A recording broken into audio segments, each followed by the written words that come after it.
नमस्कार। ओएसओयू द्वारा प्रदत्त POD 102 पुस्तकर रस विषय पार्ट 3 को आपण समस्त को स्वागत।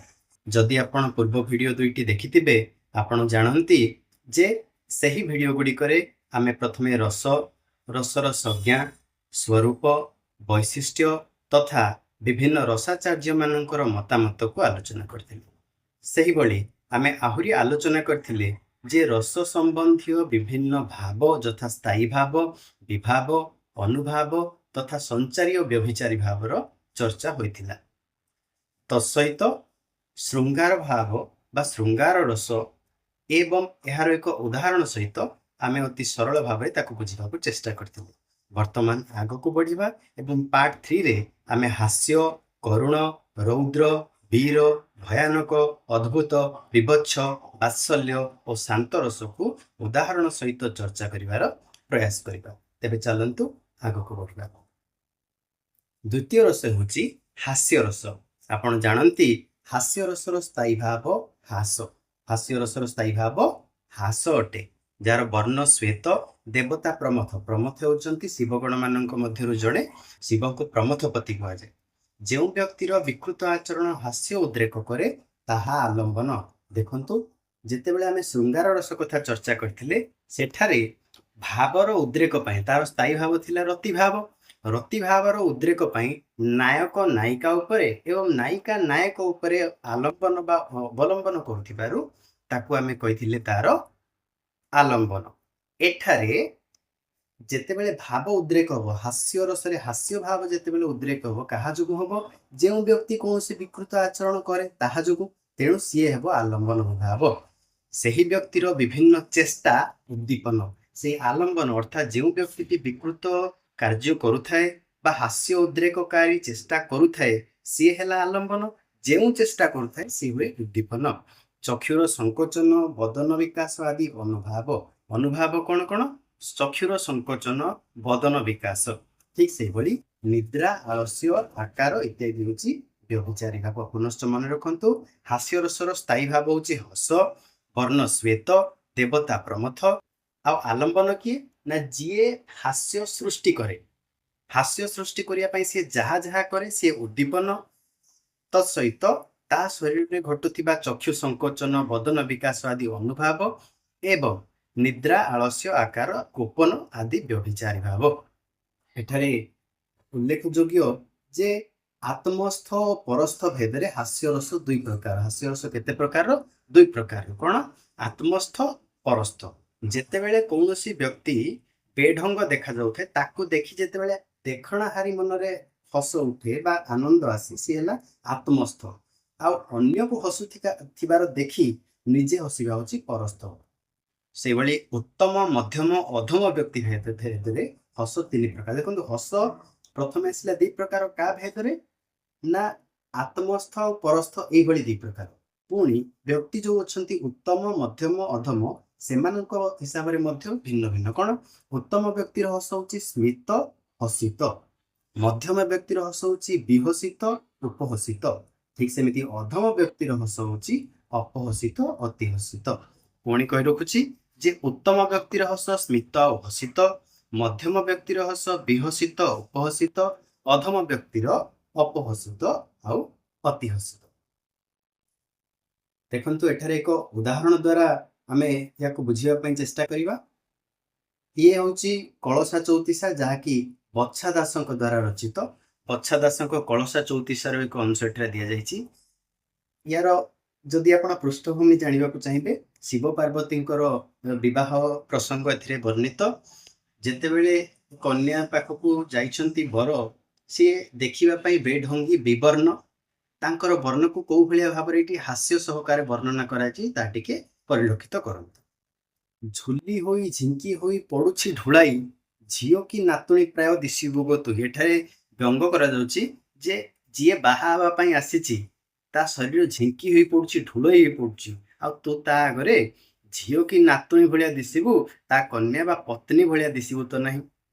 पुणी कौन कहूँ निश दाढ़ी रुचि ताकू न मिले भंडारी निशा काले जे देखिले भय डरी पारी। निश दाढ़ी एमिति लंबिकी रही जे ଏମିତି ଲାଗୁଛି ସତେ ଯେମିତି ତାକୁ ବାରିକ ମିଳୁନି ନିଶ ଦାଢ଼ି କାଟିବା ପାଇଁ। ଆଉ ନିଶା କାଳେ ମାନେ ରାତ୍ରିରେ ତାକୁ ଯିଏ ଦେଖିବ ସିଏ ଭୟଭୀତ ହେଇଯିବ, ତାର ଶରୀରର ରୂପ ବର୍ଣ୍ଣ ଏଇଭଳିଆ। ତଳ ଟଳ ହୋଇ ଟେକି ବସି ନ ପାରଇ, ଟାକୁଆ ଗାଲ ପାକୁଆ ଦାନ୍ତ ଆଦି ନାହିଁ। ଗାଲ ଟାକୁଆ ହେଇଯାଇଛି, ପାଟିରେ ଦାନ୍ତ ନାହିଁ, ଠିକ ସେ ବସି ଉଠି ପାରୁନି। ଏଇଭଳିଆ ଗୋଟିଏ ବ୍ୟକ୍ତିର ଯେତେବେଳେ ବର୍ଣ୍ଣନା କରାଯାଏ, ଏଠାରେ ଦେଖନ୍ତୁ ଆମେ ଯଦି ଚର୍ଚ୍ଚା କରିବା ଏଠାରେ ଆଲମ୍ବନ ବିଭାବ କିଏ, ସେହି ବ୍ୟକ୍ତି ଯାହା ବିଷୟରେ ଏଇ ଜିନିଷର ଚର୍ଚ୍ଚା ହେଉଛି। କାହିଁକି ତାର ଯୋଉ ଆଲମ୍ବନ, ସିଏ ହେଲେ ଆଲମ୍ବନ। ଉଦ୍ଦୀପନ କଣ ନା ତା ଶରୀରର ଏଇ ସବୁ ଯୋଉ ପରିଦୃଷ୍ଟ ହଉଛି, ନିଶ ଦାଢ଼ି କାଟିନି, ଦେଖିଲେ କଣ ଦିଶୁଛି ନା ଝିଙ୍କି ହୋଇ ପଡିଲା ଭଳିଆ ଢୁଳେଇ ଢୁଳେଇ ଚାଲିଲା ଭଳିଆ ଦିଶୁଛି ବା ବୃଦ୍ଧ ପ୍ରାୟ ଦିଶୁଛି। ଏଇ ସବୁ ତ ସହିତ ଆମେ ଆହୁରି ମଧ୍ୟ ଜାଣିଲେ ଯେ ଏଇ ଯୋଉ କଳସ ଚୌତିଶାଟି ବା ଏଇ ଯୋଉ ପଂକ୍ତିଟି ଆମେ ବର୍ତ୍ତମାନ ପଢିଲେ, ଇଏ କେଉଁ ରସକୁ ଏଠାରେ ବର୍ଣ୍ଣନା କରୁଛି ନା ଇଏ ଏଠାରେ ଆମକୁ ବର୍ଣ୍ଣନା କରୁଛି ହାସ୍ୟ ରସ। ଆଗକୁ ବଢିବା। କରୁଣ ରସ। ଇଷ୍ଟଜନର ବିନାଶ ବା ଅନିଷ୍ଟ ଯୋଗୁଁ, ଇଷ୍ଟଜନର ବିନାଶ ବା ଅନିଷ୍ଟ ଯୋଗୁଁ ଯେଉଁ ଦୁଃଖ ଉତ୍ପତ୍ତି ହୁଏ ବା ଉପସ୍ଥିତ ହୁଏ ତାହାକୁ କରୁଣ ରସ କୁହାଯାଇଥାଏ। ଏହାର ସ୍ଥାୟୀ ଭାବ ଶୋକ। ମନେ ରଖନ୍ତୁ, କରୁଣ ରସର ସ୍ଥାୟୀ ଭାବ ହେଉଛି ଶୋକ। ଯାହାକୁ ଦେଖି ଶୋକ ବା ଦୁଃଖ ହୋଇଥାଏ ସେ ଆଲମ୍ବନ ବିଭାବ। ଦେଖନ୍ତୁ, ଶୋକ ହଉଛି ସ୍ଥାୟୀ ଭାବ, ଯାହାକୁ ଦେଖି ଶୋକ ହୁଏ ସେ ଆଲମ୍ବନ ବିଭାବ। ପ୍ରତ୍ୟେକରେ ସେମିତି ହଉଛି। ଦେଖନ୍ତୁ, ଏମିତିକି ଶୃଙ୍ଗାରରେ ଯାହାକୁ ଦେଖି ରତି ଭାବ ଆସୁଥିଲା, ମାନେ ନାୟକ ପାଇଁ ନାୟିକା, ନାୟିକା ପାଇଁ ନାୟକ, ସେମାନେ ଥିଲେ ଆଲମ୍ବନ ବିଭାବ। ଠିକ ସେମିତି ଏଠାରେ ଯାହାକୁ ଦେଖି ଶୋକ ସୃଷ୍ଟି ହେଲା ସିଏ ହେଲେ ଆଲମ୍ବନ ବିଭାବ। ପୁଣି ଉଦ୍ଦୀପନ କଣ ନା ମୃତ ବ୍ୟକ୍ତିର ଦାହ ପ୍ରଭୃତି ଉଦ୍ଦୀପନ ବିଭାବ। ଆଉ ଉଦ୍ଦୀପନ ହେଲେ କଣ କଣ ସବୁ ଅନୁଭାବ ଆସେ ନା ଦୈବ ନିନ୍ଦା, କ୍ରନ୍ଦନ, ଭୂମିରେ ପତନ ଆଦି ଅନୁଭାବ। ଆଉ ସଞ୍ଚାରୀ ଭାବ, ସଞ୍ଚାରୀ ଭାବ ଆପଣଙ୍କର ମନେ ଥିବ, ଯାହା ଆଲମ୍ବନର ବା ଯାହା କଣ ହୁଏ ନା ଶରୀରରେ ସଞ୍ଚରିତ ହୁଏ। କଣ ନା ପ୍ରଳାପ, କାନ୍ଦିବା, ମୋହ, ଅପସ୍ମାର, ଗ୍ଲାନି, ସ୍ମୃତି, ବିଷାଦ ଆଦି ହେଲେ ବ୍ୟଭିଚାରୀ ଭାବ। ଏକ ଉଦାହରଣ ଭାବରେ ମାଧ୍ୟମରେ ଏହାକୁ ଆମେ ସରଳ ଭାବରେ ବୁଝିବାକୁ ଚେଷ୍ଟା କରିବା। ଏଠାରେ ମଥୁରା ମଙ୍ଗଳର ଗୋଟିଏ ପଂକ୍ତି ଆପଣଙ୍କ ପାଇଁ ପ୍ରଦତ୍ତ ହେଇଛି। ସେଥିରେ ସେ କହୁଛନ୍ତି, ଏତେ ତହିଁ ଯେ କଲେ ରୋଦନ, ଭାଙ୍ଗି ପକାଇଲେ ଚୁଡ଼ିମାନ, କେଶବାସ ବେଶ ଅସମ୍ଭାଳ ହେଲା, ପ୍ରାଣ ବିହୀନେ ପିଣ୍ଡ ଯେସନେ ସେ ସୁନ୍ଦର। ଏଇ ଯୋଉ ସେ ସୁନ୍ଦର, ସେ ସୁନ୍ଦରୀ, ଏଇ ହଉଛି ଏଇ ଯୋଉ କୁହାଯାଇଛି ସେ ସୁନ୍ଦର, ସେ ସୁନ୍ଦରୀ, ଏଗୁଡିକ ହଉଛି ଯେତେବେଳେ କେହି ଜଣେ ପୋହର ସହିତ ବାହୁନି ବାହୁନି କାନ୍ଦେ।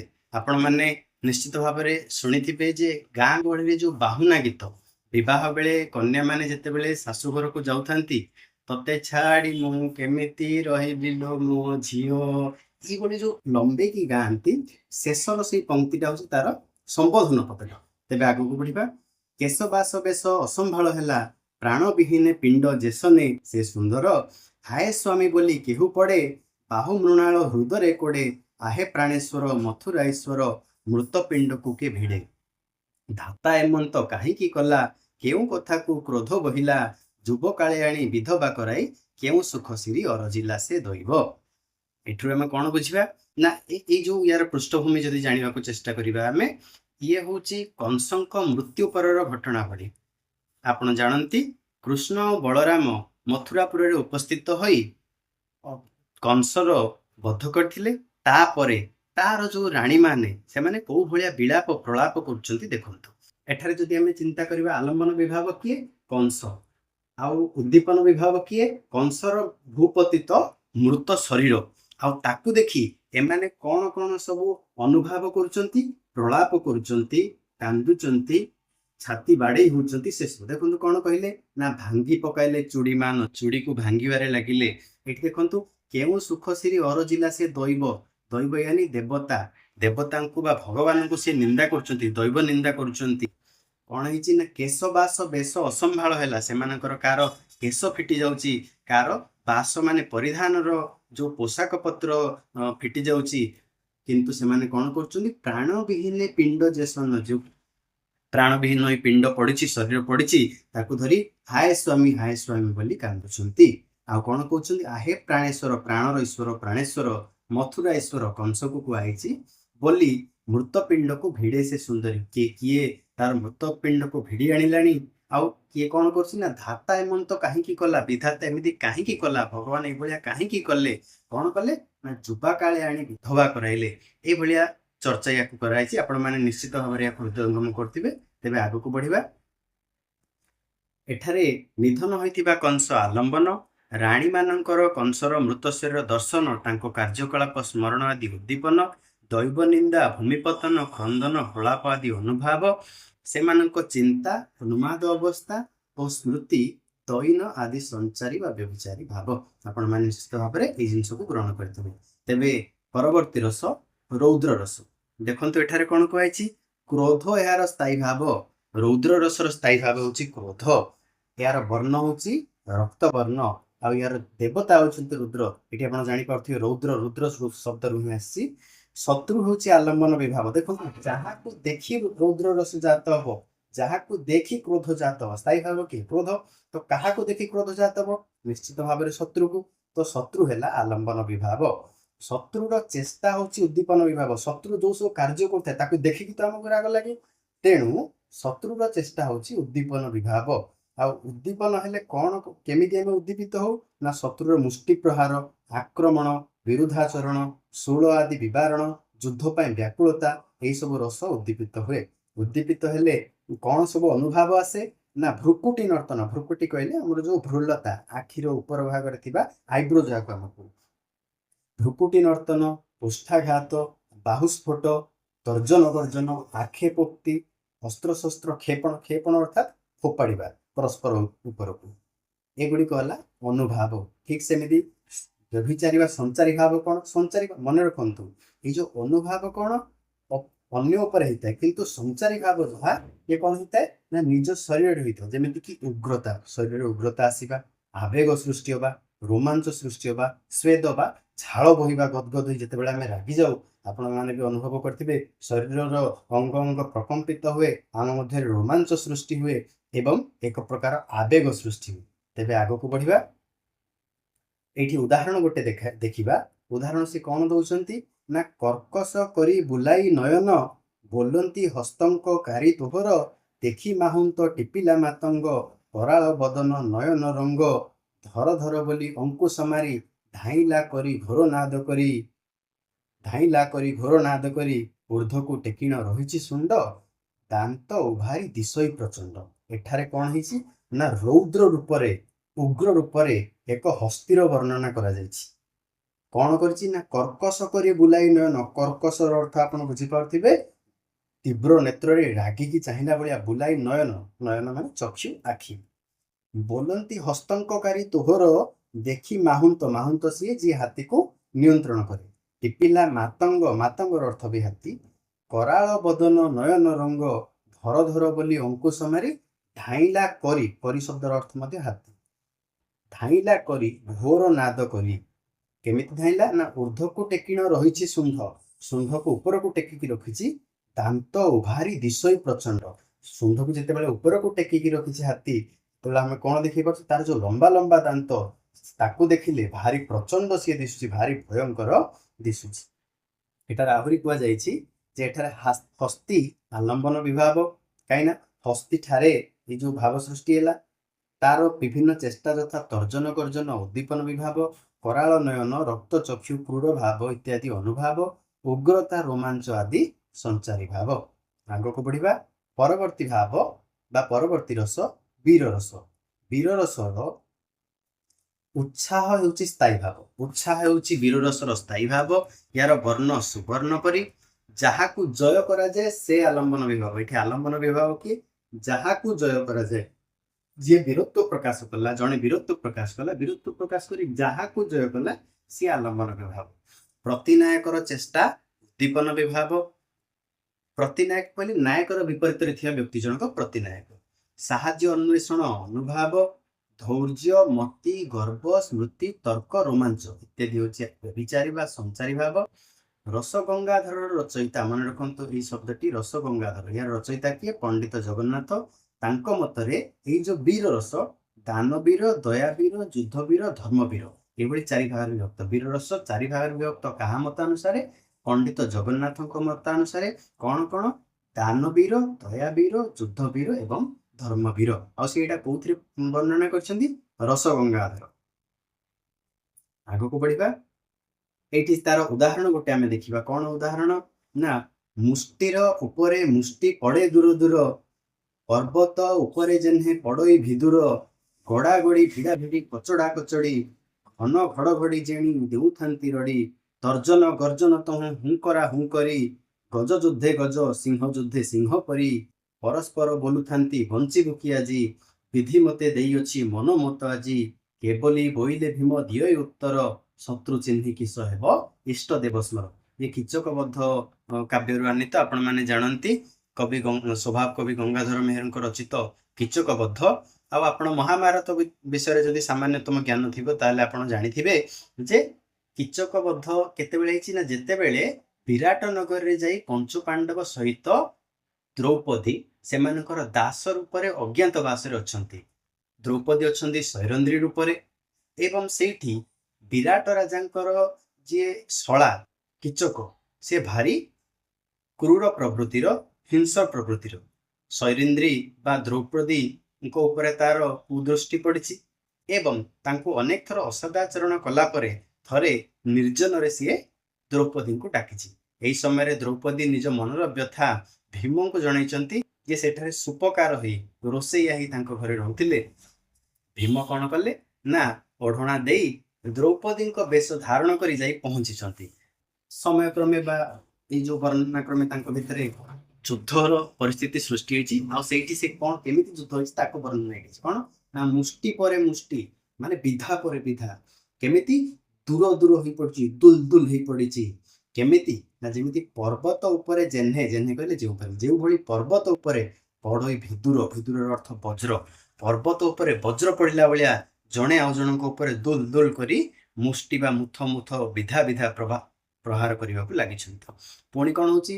ଘୋଡା ଗଡି ଭିଡା ଭିଡି କଚଡା କଚଡି, ଘୋଡା ଗଡି ହେଲେ, ଭିଡା ଭିଡି ହେଲେ, ଟଣା ଅଟରା ହେଲେ, ଘନ ଘଡଘଡି ଜେଣି ଯେଉଁ ଦେଉଥାନ୍ତି ରଡି।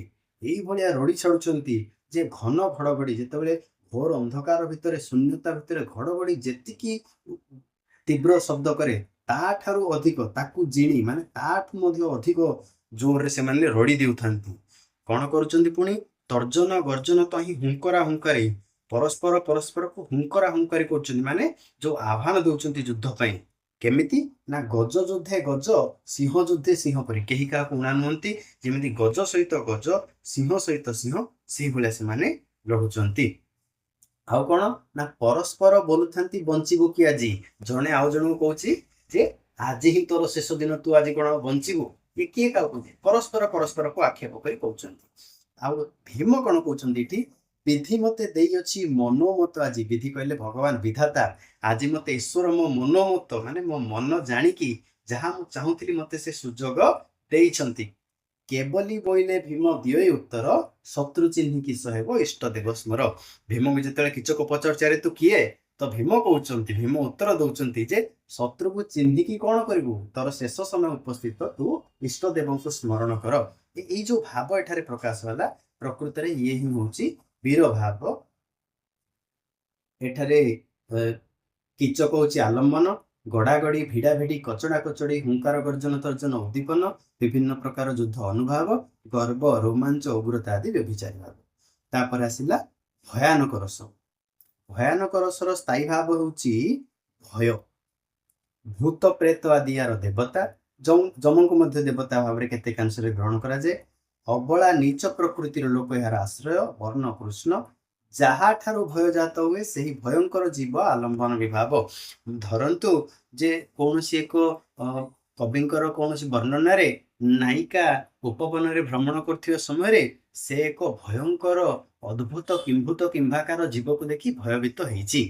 ତ ଏଠାରେ ନାୟିକା ଆଲମ୍ବନ ବିଭାବ ନୁହଁ, ଯେଉଁ ଜୀବକୁ ଦେଖି ତା ପାଖରେ ଭୟ ସୃଷ୍ଟି ହେଇଛି ସେଇ ଜୀବ ହଉଛି ଆଲମ୍ବନ ବିଭାବ। ତାର ଯୋଉ ଚେଷ୍ଟା ସେ ହଉଛି ଉଦ୍ଦୀପନ ବିଭାବ। ବିବର୍ଣ୍ଣତା, ଗଦଗଦ ସ୍ୱର, ସ୍ୱେଦ, ରୋମାଞ୍ଚ, ଉଗ୍ରତା ଇତ୍ୟାଦି ଅନୁଭାବ।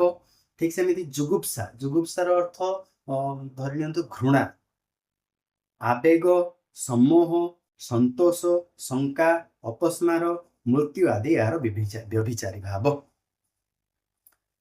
ଆଗକୁ ବଢିବା। ଏଠି ଗୋଟିଏ ଉଦାହରଣର ଚର୍ଚ୍ଚା କରିବା।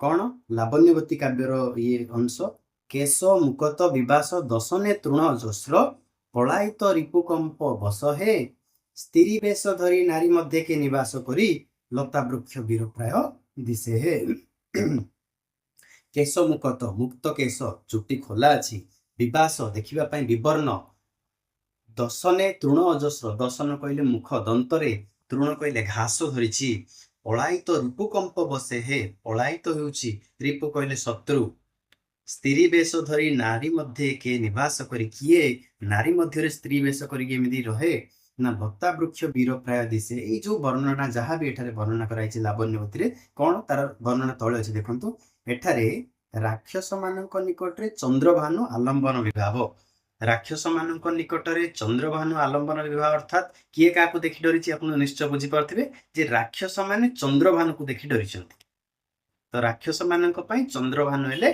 आलंबन विभाव नीच प्रकृतिर राक्षस एहार आश्रय चंद्रभानु को युद्ध पई विभिन्न चेष्टा उद्दीपन विभाव राक्षस मानकर दंतर तृण धारण भୟରେ विह्वल भाव विवर्णता आदि अनुभाव पुणी शंका संताप मृत्यु इत्यादि व्यभिचारी भाव परवर्ती भाव विभत्स रस एही रसर स्थायी भाव जुगुप्सा मन रखंतु विभत्स रसर जुगुप्सा होची स्थायी भाव जुगुप्सा माने जो घृण्य भावना जेते बेले आमे कोनोसी जगह रे रक्त जर्जरित कोनोसी व्यक्ति को देखिले रास्ता रे कुकुरटी पड़ची ता ऊपर देई गाड़ी माडी जाईची ताकू देखिले आम मन भितर जो घृणा भाव आसे जो मुंह फेरे देवा पई जो भाव हमको बाध्य करे से होची जुगुप्सा यार वर्ण नील वर्ण देवता होचंदी महाकाल देवता किए महाकाल पचा सड़ा रक्त मांस आदि होची आलंबन विभाव पोक पड़ा उद्दीपन विभाव बांति मुख घूर्णन आखि बंद आदि अनुभाव मुह उपस्मार आवेग व्याधि मरण आदि व्यभिचारी भावर उदाहरण एठी गोटे उदाहरण दिया कौन ना पीले रुधिर पणा परीरे प्रेत अगणा मंडा परी मुंड चोबाइले जे पाइले से भुज पादु मत्स्य उपहार स्वादु नख नर्तक बाहर कले जे घृत परिपित्त लिहि नृत्य कले गीत गाई हृद मेद व्यंजन सुस्वादु मातिले जरत माने पिंजा मांस सर मुने प्रवर्तिले बीरे आशीर्वाद ए देखंतु पीले रुधिर पणा रुधिर कहले रक्त रक्त को पणा भलिया पीबा परीरे प्रेत गणा मंडा परी मुंड चोबाइले जे मुंड को मंडा पिठा चोबाइला भलिया चोबाइले पाइले से भुज पादु मत्स्य उपहार स्वादु जेतेबेले भुज कहले हाथ पाद कामुडुचंती सते जेमिति मत्स्य बा माछ खाउचंती भलिया से स्वाद पाइकी चोबौचंती घृत परी पित्त लेहि घीओ पीला भलिया पित्त को पी जाउचंती नृत्य कले गीत गाई गाई गाई नाची नाची रक्त मांस खाई नाच कर जिते भाव आम देखा निश्चित भाव में आम मन में एक जुगुप्सा भाव घृण्य भाव सृष्टि हम जहाँकि आम मन में स्थायी भाव जो विभत्स भाव ताकू जागृत कर रस निष्पत्ति हे देखो एठारे रक्त मांस मेद आदि आलंबन विभाव मांस मानकर विकृत अवस्था उद्दीपन विभाव एपरी अवस्था मुख घूर्णन चक्षु बंद आदि अनुभाव भय विषाद आवेग आदि व्यभिचारी भाव आपण माने जेतेबेले एई जो लावण्यवती पुस्तकर एही विषयटी एई जो प्रसंगटी वर्तमान आमे एठी उदाहरण रूप में नेले ताकू जेतेबेले पढिबे जेतेबेले आपण पृष्ठभूमि जानिथिबे जेतेबेले परवर्ती जिंस को आपण जानिथिबे सेतेबेले याकू पढ़ला बेले आपण प्रकृति में तार भाव को ग्रहण करि परिबे जेमिति आमे कोनोसी कहानी रो आग पछ जानिथिले जो विषयटी आमे देखुचे ताकू अति सहज भाव में तार रस को ग्रहण करि पारो ठीक से तेबे परवर्ती रस अद्भुत रस विस्मय होची अद्भुत रसर स्थायी भाव यार देवता होचंती गंधर्व वर्ण पीत जेकोसी अलौकिक पदार्थ यार आलंबन विभावर विभिन्न गुण उद्दीपन विभाव स्तंभ स्वेद रोमांच गदगद स्वर संभ्रम इत्यादि अनुभाव वितर्क आवेग भ्रांति हर्ष आदि व्यभिचारी भाव उदाहरण कौन देला निस्तब्ध नीरव से महाविजने सनातन श्वेत तुषार आसने व्यकेश मूर्ति देखिली चमकी पड़िला से रूपे चित्तवृत्ति थकी मने मने कही नमिली नीरवे नमो देवात्मने श्रीगौरी गुरवे कौन ये देखु एठारे जो वर्णनाटी अच्छी ये शिवंकर जो मूर्तिमंत विग्रह तपस्यारत रूप तार वर्णना केमिति कराइछि ना निस्तब्ध नीरव से महाबीजन बीजन अर्थात जोठार अन्य कौनसी व्यक्तिଙ୍କର उपस्थिति नै निर्जन स्थान सेठारे सनातन श्वेत तुषार आसने सनातन शांत रूपरे श्वेत धला तुषार माने बरफर आसन से विराजित व्यकेश मूर्ति देखिली चमकी पड़िला से रूपे चित्तवृत्ति थकी मने मने कही नमिली नीरवे नीरवरे नमिली माने नमस्कार कली नमो देवात्मने श्री गौरी व्यवे एठारे तुषार आसन स्थित शिवंक मूर्ति आलंबन विभाव कहीं शिवं को देखी भाव जात है तो शिवंकर से मूर्ति होची आलंबन विभाव से परिवेश जो परिवेश जो विजन परिवेश सी होची उद्दीपन विभाव चमकी पड़ा बा चित्तवृत्ति थकी जावा होची बा नमस्कार करबा आदि अनुभाव स्तंभ रोमांच आदि व्यभिचारी भाव परवर्ती रस शांत रस शांत रसर स्थायी भाव है सम समर अर्थ मध्य शांति उत्तम प्रकृतिर व्यक्ति यार नायक वर्ण कुंद फूल इंदु तुल्य शुक्ल एठारे कुंद फूल कहले आपण जानिथिबे जो मजी फूल भलिया छोट फूल जहाँ आम कुंद फूल बोली कहू इंदु कहले चंद्र आपण मैंने सरस्वती वंदना शुणिथे या कुंदेन्दु तुषार हार धवला या कुंदेन्दु शब्द हूँ कुंद फूल इंदु कहले चंद्र जे चंद्र तुल्य शुक्ल शुक्ल कहले धला यार वर्ण कौन कुंद फूल बा ये जो चंद्र भाया धला यार देवता होचंती नारायण नारायण माने कृष्ण विष्णु नश्वरता परमात्मा ज्ञान आलंबन विभाव नश्वरता और परमात्मा यार ज्ञान आलंबन विभाव पवित्र आश्रम तीर्थस्थान देवक्षेत्र आदि उद्दीपन विभाव रोमांच निर्वेद हर्ष स्मरण आदि व्यभिचारी भाव यार गोटे उदाहरण निम्न दिगला कौन कालिंदी कुड़िया कालिंदी कहले जमुना नदी की कालिंदी कह जाए कालिंदी कुड़िया कदम्ब मूलिया काईच मालिया पाद एठी क्या कथा कहे आप निश्चित भाव में बुझीपारे श्रीकृष्ण विषय वर्णना कराऊँच रसकल्लोल ये अंश कवि दीन कृष्ण दास एठारे रसकल्लोल कहते जे कालिंदी कुड़िया कदम्ब मूलिया काईच मालिया पादे कृष्ण दास मन वचन कर्तव्य रखी अच्छी अप्रमादे से काले काल भय बिना शिव हेले से कष्ट न पाइब भव जले से किछि न करिब अमंगल से एठारे कृष्ण काव्य मानक कौन है वृंदावन शोभा वर्णना है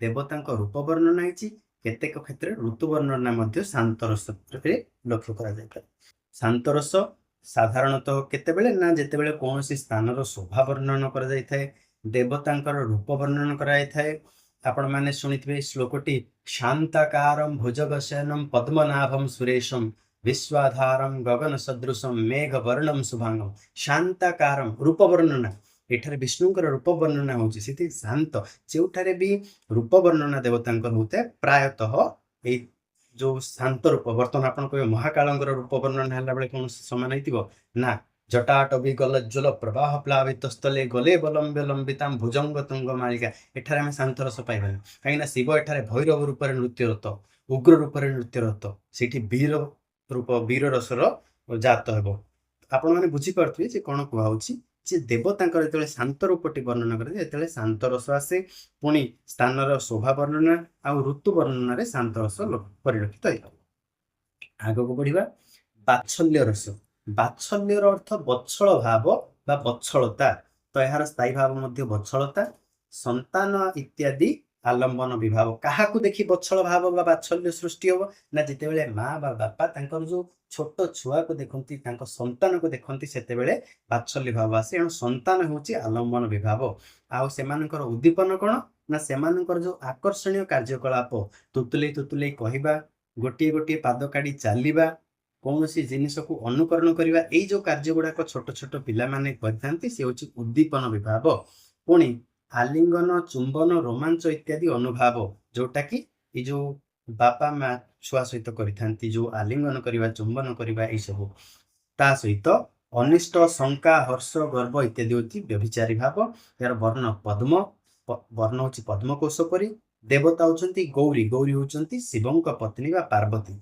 गौरी आदि षोडश मातृगण साधारणतः बात्सल्य बा बत्सलता कहले माँ ममता कहले माँ कथा आसे तो यार देवता होचंती गौरी आदि षोडश मातृगण ये गोटे उदाहरण देला आरे बाबू श्याम घन तुगले मधुभुवन कहा मुख नाई बंचीबी हेब दश दिग शून्य अस्थिर हेब जीवन निशी दिवस झुरु थिबिरे जीवधन ଜୀବନ ବିହୁନେ ଯେହ୍ନେ ଝସ ରାଜା ବିନେ ଯେହ୍ନେ ଗ୍ରାମ ଦେଶ। ଇଏ ଦଶମ ବା ନବମ ଶ୍ରେଣୀର ଗୋଟେ ପୁସ୍ତକରେ ଏ ବିଷୟଟି ଥିଲା। ନିଶ୍ଚିତ ଭାବରେ ଆପଣ ପଢିଥିବେ ବା ଜାଣିଥିବେ ଯେ ଯେତେବେଳେ କୃଷ୍ଣ ମଧୁଭୁବନ ୟାନି ମଥୁରାପୁରକୁ ଗୋପନ କରି ଛାଡି ଯାଉଛନ୍ତି, ବାହୁନି ବାହୁନି ମା ଯଶୋଦା କାନ୍ଦୁଛନ୍ତି ଆଉ କହୁଛନ୍ତି, ଆରେ ବାବୁ ଶ୍ୟାମଘନ, ତୁ ଯେତେବେଳେ ଯିବୁ ମଧୁଭୁବନ, ମୁଁ କାହା ମୁଖ ଅନାଇ ବଞ୍ଚିବି? ହେବ 10 ଦିଗ ଶୂନ୍ୟ, ମୋ ପାଇଁ 10 ଦିଗ ଶୂନ୍ୟ ହୋଇଯିବ। ଅର୍ଥାତ୍ ସମସ୍ତଙ୍କ ଉପସ୍ଥିତିରେ ବି ମତେ ଅନୁପସ୍ଥିତିର ଅନୁଭୂତି ହେବ। ଅସ୍ଥିର ହେବ ଜୀବନ, ନିଶି ଦିବସରେ ଝୁରୁଥିବେ ରେ ଜୀବଧନ। ହେ ଜୀବର ଧନ, ମୋ ଜୀବର ଜୀବନ, ତତେ ନିଶି ଦିବସ ଦିନ ରାତି ଝୁରୁଥିବି। ଜୀବନ ବିହୁନେ ଯେହ୍ନେ ଝସ, ଏଠାରେ ଜୀବନର ଅର୍ଥ ଜଳ, ଝସର ଅର୍ଥ ମାଛ। ଜଳ ବିହୁନେ, ଜଳ ବିନା ଯେମିତି ମାଛ, ଆଉ ରାଜା ବିନା ଯେମିତି ଗ୍ରାମ ବା ଦେଶ, ସେଇଭଳିଆ ତୋ ବିନା ମୋ ଅବସ୍ଥା ହେବ। ନିଶ୍ଚିତ ଭାବରେ ଆପଣ ଅନୁଭବ କରୁଥିବେ ଯେ ଏଠାରେ ମାତା ଯଶୋଦାଙ୍କର ଯେଉଁ ବାତ୍ସଲ୍ୟ ଭାବ, ଯେଉଁ ହୃଦୟରୁ ମମତା ବିଗଳିତ ହେଉଛି, ତାହା ଅତି ସୁନ୍ଦର ଭାବରେ ବାତ୍ସଲ୍ୟ ରସ ଦ୍ୱାରା ବର୍ଣ୍ଣନା କରାଯାଇଛି। ଆଗକୁ ବଢିବା। ଭକ୍ତି ରସ, ଭକ୍ତି ସ୍ଥାୟୀ ଭାବ। ଭକ୍ତି ରସର ସ୍ଥାୟୀ ଭାବ ମଧ୍ୟ ଭକ୍ତି ହିଁ। ଏହାର ଭଗବାନ ଆଉ ତାଙ୍କର ବଲ୍ଲଭ ରୂପ ହେଉଛି ଆଲମ୍ବନ। ଭଗବାନଙ୍କ ଗୁଣ ଚେଷ୍ଟା ପ୍ରସାଧନ ହେଉଛି ଉଦ୍ଦୀପନ। ନୃତ୍ୟ ଗୀତ ଅଶ୍ରୁପାତ ଅନୁଭାବ, ରୋମାଞ୍ଚିତ ସାତ୍ବିକ ଭାବ ଆଦି ନିର୍ବେଦ ବିବିଚାରୀ ଭାବ। ଉଦାହରଣ, କଳେବର ଫୁଲଇ ନେତୃନୀର ଗଳଇ, ଭାବି ଶ୍ରୀକୃଷ୍ଣ କଥା ମାନ, କଣ୍ଠେ କଣ୍ଠ ହୁଏ ଗଦ ଗଦ ଗଦ, ଉଚ୍ଚାରିଣ କୃଷ୍ଣ ପଦ, ପ୍ରବେଶ ହେଲେ ସେ ବୃନ୍ଦାବନେ ସେ, କରେ ଅବଲୋକନ ପାଦ ପଦ୍ମ ଚିହ୍ନ, କମ୍ବୁ ଚକ୍ର ପଦ୍ମରେ ହୋଇଛି ଶୋଭନ, ପୁଳିଶ ଅଷ୍ଟକୋଣ ଊର୍ଦ୍ଧ୍ୱରେଖା ତ୍ରିକୋଣ, ଧନୁ ଧ୍ୱଜ ସ୍ୱସ୍ତିକ ମିନ ସେ। ଏଠାରେ ପ୍ରଭୁଙ୍କର କୃଷ୍ଣଙ୍କର ବା ଜଗନ୍ନାଥଙ୍କର ଯେତେବେଳେ ରୂପ ବର୍ଣ୍ଣନା ଭଳି ଲାଗୁଛି, ଭକ୍ତିରେ ଯେତେବେଳେ ଜଣେ ବର୍ଣ୍ଣନା କରୁଛି, କଣ କହୁଛି? କଳେବର, କଳେବର ଅର୍ଥ ଶରୀର।